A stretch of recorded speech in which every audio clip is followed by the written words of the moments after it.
Tonight, a disturbing twist in the case of Nancy Guthrie. New messages claiming to reveal her location, but investigators say don't trust them. So, what's really going on? Are these clues or distraction hiding the truth? If you've been following this case, you already know every new update seems to raise more questions than answers. But in just the last few days, we've seen a surge of a new activity.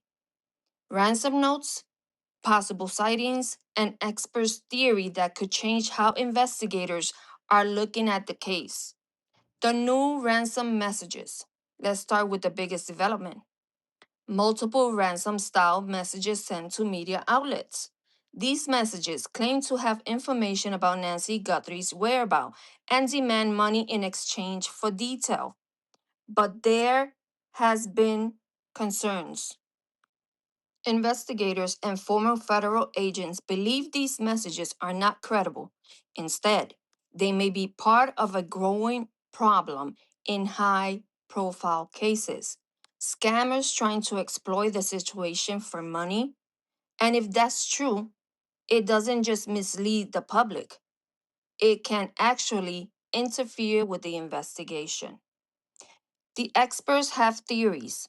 What may have happened? Now, let's talk about theory that's gaining attention. Some experts believe the person responsible may not have planned for this to unfold this way. The idea is that whoever abducted Nancy may not have fully understood her physical condition and that something may have gone wrong unexpectedly. If that's the case, it could explain why there hasn't been a clear or consistent ransom demand from a verified source. Because what started as one plan may have quickly turned into something else entirely. The timeline that doesn't add up. One of the biggest challenges in the case is still the timeline. The surveillance footage showing a masked individual near the property. There is evidence collected at the scene, but there are still gaps moment that investigators haven't been able to fully explain. And those gaps matter because they may hold the key to what really happened. Possible sightings and claims. Another development claims that Nancy may have been seen outside the US, including Mexico. Some of the messages suggest she's alive, and others suggest the opposite. But as of now, none of these claims have been confirmed. And investigators are urging caution because in cases like this, misinformation can spread quickly. The pressure is building. With growing media coverage, this case is gaining more national attention, and that kind of attention can have a real impact. It can lead to new tips, new leads, and sometimes it puts pressure on the person responsible, which means if someone knows something, this may be the moment it finally comes out. So, where does the case stand right now?